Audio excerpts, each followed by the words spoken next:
नमस्कार, जय हिंद। आप सभी का स्वागत है इस वीडियो में। हमारी एक सीरीज चल रही है जिसमें हम रोज़ रीडिंग करते हैं, रीडिंग इम्प्रूव करते हैं जिससे कि आपको रीडिंग की क्या है अंडरस्टैंडिंग डेवलप हो, आप उसको समझने की एबिलिटी अंदर लेके आएँ, ठीक है? आप उसको समझ सकें, इंग्लिश की हिंदी समझ सकें। आज का जो पैराग्राफ है, वो जो आर्टिकल है, वो थोड़ा-सा मैंने बढ़ा लिया है ताकि जो है लेवल को धीरे-धीरे हम बढ़ाएँगे। फिर मैं कुछ क्वेश्चन आंसर भी लेकर आया हूँ, जिनके आप खुद आंसर देंगे। 5 मिनट आप मेरे साथ बने रहिए, आपको इम्प्रूवमेंट मिलेगी। भले ही आप कभी मेरी वीडियो में वापस से कभी मत आना। 5 मिनट अगर आप मुझे देंगे, तो आप ये महसूस करेंगे कि आपने कुछ नया सीखा है, औरों से अलग कुछ सीखा है। 5 मिनट आप बने रहें, फिर मैं आपको बताता हूँ। चलिए वीडियो को शुरू करते हैं। 5 मिनट आप वीडियो में एंड तक बने रहें। बीच में मैं आपको क्लोज़ टेस्ट सोल्व करने की एक ट्रिक भी बताऊँगा। आप कैसे क्लोज़ टेस्ट को सोल्व कर सकते हैं, किस तरीके से पैराग्राफ, पैरा जंबल या आप कंप्रहेंशन या रीडिंग को इम्प्रूव कर सकते हैं। एंड तक बने रहे हो। वंस यानी कि एक बार, देयर लिव्ड यानी कि एक बार। देयर यहाँ पर क्या है? देयर यहाँ पर डमी सब्जेक्ट होता है और इसका जो मेन सब्जेक्ट है वो है मैन। देयर लिव्ड, लिव्ड यहाँ पर क्या है? आपकी मेन वर्ब है। लिव्ड क्या है आपकी? यहाँ मेन वर्ब है जो कि सेकंड फॉर्म है। ए यहाँ पर आर्टिकल है। एक गुड माने अच्छा, यानी कि एक बार रहता था एक अच्छा आदमी, यानी कि वंस माने एक बार। देयर डमी सब्जेक्ट है, मेन सब्जेक्ट यहाँ पे है। एक बार एक अच्छा आदमी रहता था। Once there lived a good man, यानी कि एक बार एक अच्छा आदमी रहता था। वंस देयर यानी कि एक बार लिव्ड रहता था एक अच्छा आदमी। यहाँ तक समझ गए आप? देखना आपको कैसे, पहले इसको तोड़ेंगे फिर हम इसको जोड़ेंगे। वंस देयर बाद एक बार एक अच्छा आदमी रहता था। जो ये सोचते हैं कि बार बार रिपीट कर रहा हूँ, मैं इसीलिए रिपीट कर रहा हूँ ताकि आपके दिमाग में ये फीड हो जाए। लाइफ में आपको दोबारा इन वर्ड से अगर आमना सामना हो तो आप इनको पहचान लें, रिकॉग्नाइज करें। Once there lived a good man, यानी कि एक बार एक अच्छा आदमी रहता था। हु, अब हु का कहानी सुनिएगा। हु जो है रिलेटिव प्रनाउन है। हु रिलेटिव प्रनाउन है और ये मैन के लिए आया है और यहाँ पे ये सब्जेक्ट बन रहा है। हु, एक गुड मैन, इसकी जो वर्ब है ये वो लिव्ड है और हु यहाँ पर सब्जेक्ट का काम कर रहा है जो कि रिलेटिव प्रनाउन है। डिटेल में मैं आपको बताऊंगा जब ग्रामर का मैं कोर्स चलाऊंगा फ्री ऑफ कॉस्ट यूट्यूब पे। रिलेटिव प्रनाउन है हु की वर्ब है had. Once there lived a good man, यानी कि एक बार एक अच्छा आदमी रहता था। हु रिलेटिव प्रोनाउन है। Who had four son, who had four sons, यानी कि जिसके चार बेटे थे। हैज है वो हैड का प्रयोग है, जिसके चार बेटे थे। चार बेटे थे यानी कि दे का यूज हुआ है। दे क्या है? आपका प्रोनाउन है। दे ओफन, दे ओफन, वे अक्सर, ओफन माने अक्सर, याद करते रहिए। वे अक्सर क्वार्ड यानी कि लड़ते थे। ईडी सेकंड फॉर्म है। ता था, ते थे, ती थी, वे अक्सर लड़ते थे। ऑल दिन भर, ऑल डे यानी कि दिन भर, यानी कि पूरे दिन, ऑल डे लॉन्ग। वे ओफन यानी कि वे अक्सर, ऑल डे लॉन्ग यानी कि दिन भर लड़ते थे। दिस मेड, दिस मेड यानी कि इससे। This made the fathers, father पिता का, एस मैंने बताया था अपोस्ट्रोफी एस यानी काके की।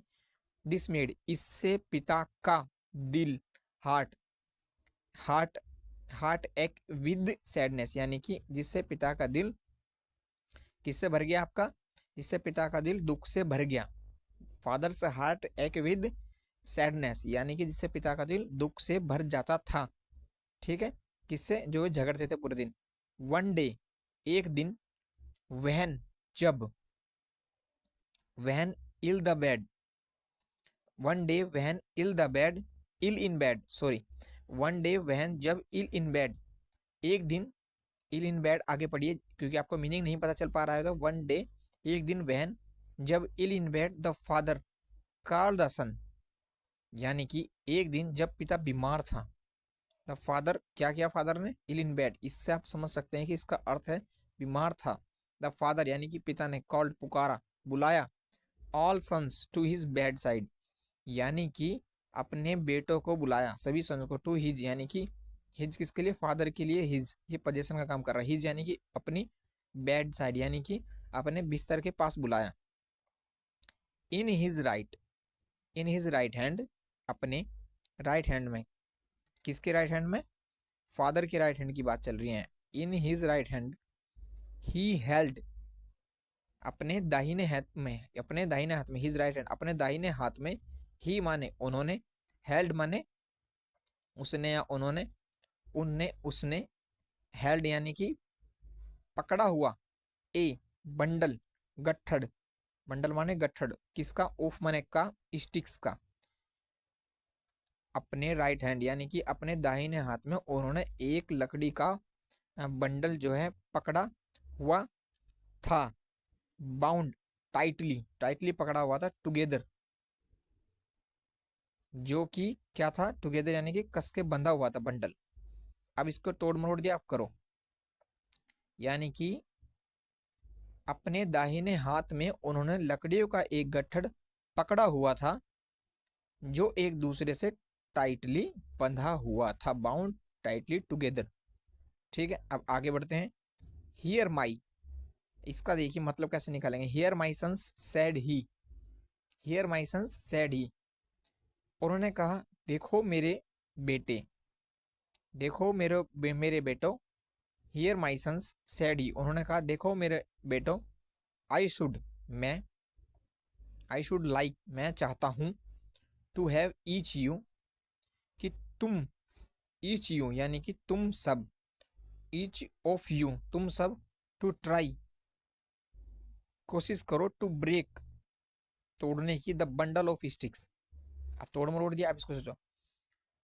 मैं चाहता हूं कि तुम सब मिलकर लकड़ियों के इस गट्ठड़ को तोड़ने की कोशिश करो, break the bundle of stick, मैं चाहता हूं कि तुम सब लकड़ी के इस गट्ठड़ को तोड़ने की, बंडल को तोड़ने की कोशिश करो। आगे बढ़ते हैं, आगे बढ़ते हैं।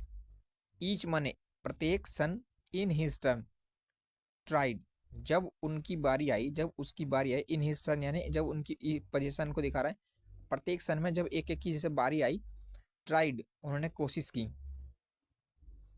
विद ऑल हिज माइट उन्होंने क्या की, कोशिश की, हर बेटे ने, यानी कि ईच टर्न, अब तोड़ मरोड़ दिया, हर बेटे ने अपनी पूरी ताकत से कोशिश की, अपनी यानी कि tried with all his might, अपनी पूरी ताकत से कोशिश की, बट यानी कि किंतु, लेकिन, बंडल ऑफ स्टिक्स यानी कि लकड़ियों का बंडल, वाज टू स्ट्रॉन्ग, लकड़ियों का बंडल उसके लिए बहुत मजबूत था, but the bundle of stick was too strong for him, यानी कि उनके लिए लकड़ियों का बंडल बहुत मजबूत था, but the bundle of stick लकड़ियों का बंडल वाज टू स्ट्रॉन्ग, बहुत मजबूत था उनके लिए, हिम यहाँ पर ऑब्जेक्ट है, देन, फिर, देन का मतलब फिर, the father untied the bundle, पिता ने बंडल खोला, giving a single stick, giving a single stick,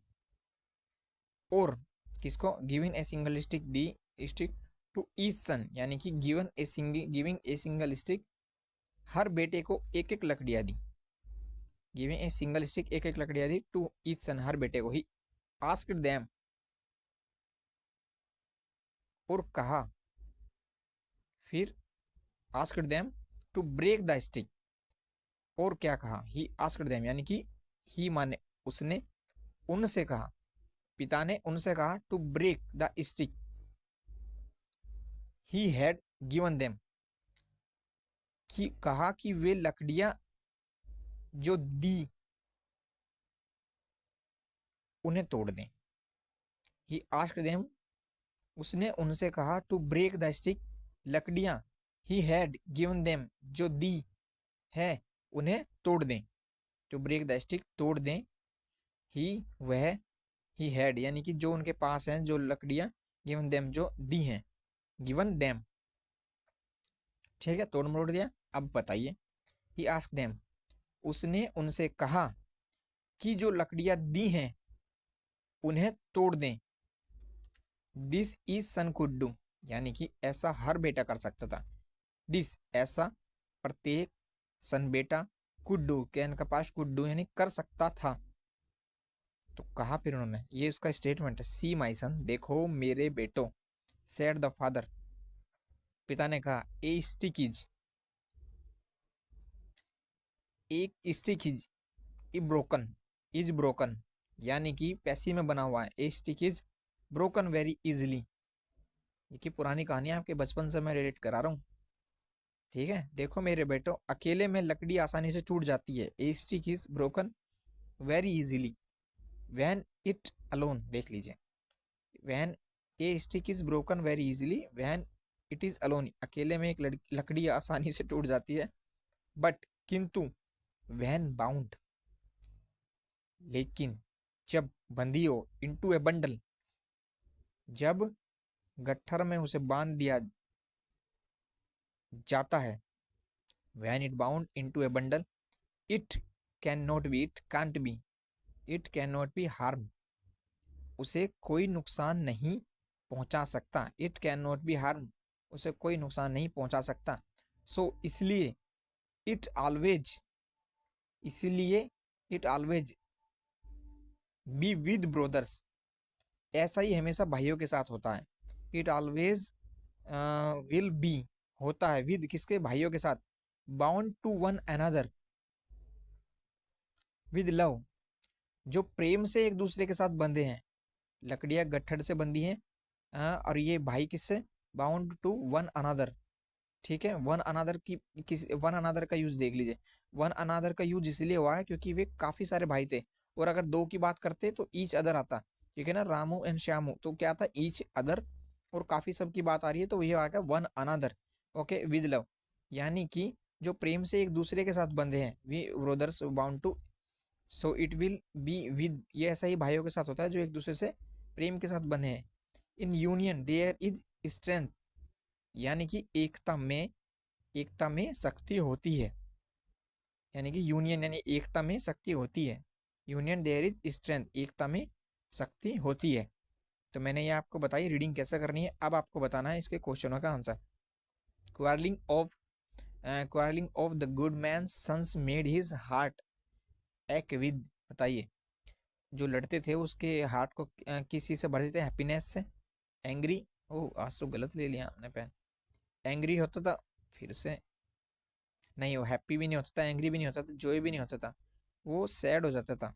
उनके फादर जब वो लड़ते थे तो क्या हो जाता था, वो सैड हो जाता था। नेक्स्ट क्वेश्चन का आंसर देख लीजिए। पहले आप अपने मन में आंसर दीजिए। The man held A bundle of, किस चीज का बंडल पकड़ा हुआ था, पेंसिल का, बैम्बूज का, या चॉकलेट्स का। नहीं नहीं, स्टिक्स का। ओके, नेक्स्ट क्वेश्चन आपको बताना है। नेक्स्ट क्वेश्चन का आंसर क्या है। According to the passage where there is unity there is a weakness, कमजोरी नहीं, मिसअंडरस्टैंडिंग नहीं, क्वाल्स यानी कि नहीं। क्या होगा इसका आंसर आपका, स्ट्रेंथ। ओके, स्ट्रेंथ इसका आंसर हो जाएगा। जो भी स्टूडेंट एंड तक मेरे साथ जुड़े हुए हैं उनका थैंक यू। और मैं आपको एक बात बता दूं, इंस्टाग्राम पर मैं ज़रूर से ज़रूर रिप्लाई करता हूँ। आईडी है अजय महेंद्रा और 47 जो चैनल का नाम है, या लिंक डिस्क्रिप्शन बॉक्स में दिया हुआ है। जो भी एंड तक इस वीडियो में है वो बच्चा कमेंट जरूर करें, वो मेरा भाई बहन कमेंट जरूर करें, ठीक है। और मैं चाहता हूँ, कोशिश कर रहा हूँ ताकि आप समझे, अंडरस्टैंडिंग डेवलप करें। ओके, जय हिंद। कमेंट जरूर करना, बड़ी मेहनत लगती है भाई।